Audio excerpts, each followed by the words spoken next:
Channel খবর বাংলার খবর পড়ছি মোহাম্মদ মাসুদ মোল্লা। দোষারোপের রাজনীতিতে মানুষের পেট ভরে না মন্তব্য করে বিএনপির চেয়ারম্যান তারেক রহমান বলেছেন, মানুষের পাশে গিয়ে দাঁড়ানো সব থেকে বড় রাজনীতি। রাজনীতি হওয়া উচিত দেশের মানুষের জন্য। আমরা অতীতে দেখেছি, মঞ্চে দাঁড়িয়ে এক রাজনৈতিক দল অন্য দলের বিভিন্ন কাজের সমালোচনা করছে, দোষারোপ করছে। বহু বছর ধরে রাজনীতির এই ধারাবাহিকতা চলে আসছে, তবে এটি পরিবর্তন প্রয়োজন। বিএনপি সেই পরিবর্তনের শুরুটা করেছে। গতকাল সোমবার দুপুরে যশোরের আলোচিত শিশু আফিয়ার পরিবারের কাছে গড় হস্তান্তর অনুষ্ঠানে ভার্চুয়ালি যুক্ত হয়ে তিনি এ সমস্ত কথা বলেন। যশোর সদর উপজেলার বাজুয়াডাঙ্গা গ্রামে এ আয়োজন করে যশোর জেলা বিএনপি। তারেক রহমান বলেন, আফিয়ার পরিবারের মতো দেশে এমন অসংখ্য অসহায় পরিবার আছে। বিএনপি প্রচলিত রাজনীতির বাইরে এমন আফিয়াদের পাশে দাঁড়ানোর চেষ্টা সব সময় করে আসছে। তবে শুধু একটি রাজনৈতিক দল হিসাবে এই বিশাল দায়িত্ব বহন করা বিএনপির জন্য অত্যন্ত কঠিন। সেজন্য আমরা বলেছি, বাংলাদেশের মানুষের সমর্থন পেলে এবং আগামীতে সরকার গঠন করতে পারলে আমরা ফ্যামিলি কার্ডের মাধ্যমে এই সেবাগুলো নিশ্চিত করব। তিনি আরো বলেন, কৃষকদের জন্য আমরা কৃষি কার্ডের কথা বলছি। শহর অঞ্চল থেকে শুরু করে গ্রামের প্রত্যন্ত মানুষের সঠিক সেবা নিশ্চিতের লক্ষ্যে 1 লক্ষ স্বাস্থ্যকর্মী নিয়োগের কথা বলেছি। শহীদ আসাদ দিবস আজ 20 জানুয়ারি। 1969 সালের গণ অভ্যুত্থানে এই দিনে মোহাম্মদ আসাদুজ্জামান ওরফে আসাদ পুলিশের গুলিতে নিহত হন। বাংলাদেশের স্বাধীনতার সংগ্রামের ইতিহাসে এটি একটি তাৎপর্যপূর্ণ দিন। 11 দফা দাবিতে ঢাকা মেডিকেল কলেজ হাসপাতালের রাস্তায় ছাত্র জনতার মিছিলে পুলিশ গুলি করে। সেই গুলিতে সেদিন নিহত হয় ঢাকা বিশ্ববিদ্যালয়ের মাস্টার্সের ছাত্র আসাদ। আহত হয় আরো অনেকে। শহীদ আসাদের এই আত্মত্যাগ চলমান আন্দোলনে যোগ করে নতুন মাত্রা। বাঙালির স্বাধিকার দাবিতে সোচ্চার সব শ্রেণী পেশার মানুষ জেল জুলুমের ভয় উপেক্ষা করে রাজপথে নেমে আসে। পর্যায়ক্রমে আন্দোলন তীব্র থেকে তীব্র আকার ধারণ করে, যা পরবর্তী সময়ে অভ্যুত্থানের রূপ নেয়। দিবসটি উপলক্ষে প্রধান উপদেষ্টা ডক্টর মোহাম্মদ ইউনূস বাণী দিয়েছেন। বাণীতে তিনি বলেছেন, বাংলাদেশের স্বাধীনতা সংগ্রামের ইতিহাসে শহীদ আসাদ দিবস খুব তাৎপর্যপূর্ণ।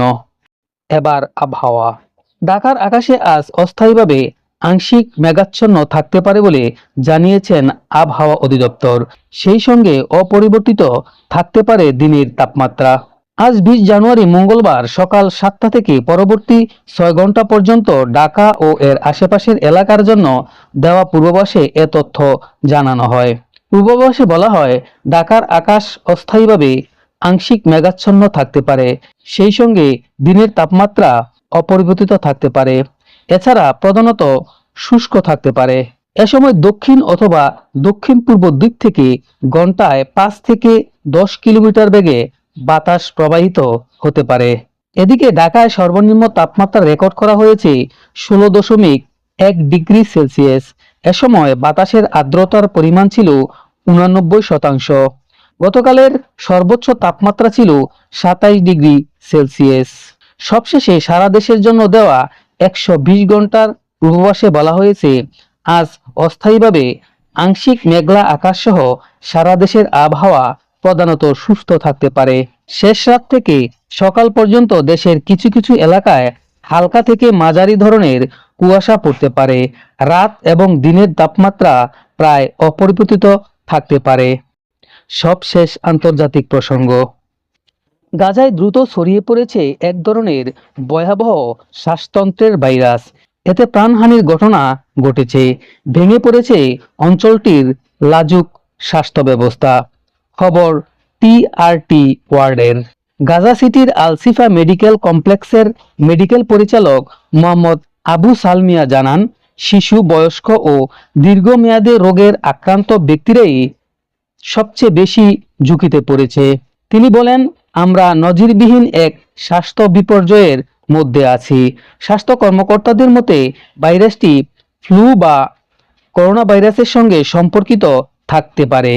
অপুষ্টি, দীর্ঘদিনের মানসিক চাপ এবং টিকাদানের অভাবের কারণে সব বয়সী মানুষের মধ্যে সংক্রমণ দ্রুত বাড়ছে। রোগীদের মধ্যে দীর্ঘদিন জ্বর, শরীর ব্যথা, মাথা ব্যথা ও বমির মতো উপসর্গ দেখা যাচ্ছে, যা অনেক ক্ষেত্রে নিউমোনিয়ার রূপ নিচ্ছে। শীত, স্যাঁতসেঁতে পরিবেশ ও তাঁবুতে গাদাগাদি করে থাকা বাস্তুচ্যুত পরিবারগুলোর জন্য পরিস্থিতি আরো বিপজ্জনক হয়ে উঠেছে। এদিকে গাজার হাসপাতালগুলোতে তীব্র ঔষধ ও চিকিৎসার সরঞ্জামের সংকট চলছে। অ্যান্টিবায়োটিক, ক্যান্সারের ঔষধ, কিডনি ডায়ালিসিস ও দীর্ঘমেয়াদী রোগের চিকিৎসা সামগ্রী প্রায় নেই বললেই চলে। মানসিক স্বাস্থ্যসেবাও চরম সংকটে রয়েছে। আবু সালমিয়া অভিযোগ করেন, ইসরায়েল গাজায় প্রয়োজনীয় চিকিৎসা সরঞ্জাম ও ঔষধ প্রবেশে বাধা দিচ্ছে। তার দাবি, জীবন রক্ষাকারী সামগ্রী আটকে দেওয়া হলেও অপ্রয়োজনীয় কিছু পণ্য ঢুকতে দেওয়া হচ্ছে। তিনি আন্তর্জাতিক সম্প্রদায়ের প্রতি জরুরি ভিত্তিতে চিকিৎসা সরঞ্জাম, ঔষধ ও পরীক্ষাগার সামগ্রী গাজায় প্রবেশ নিশ্চিত করার আহ্বান জানান। এতক্ষণ আমাদের সাথে থাকার জন্য আন্তরিক ধন্যবাদ।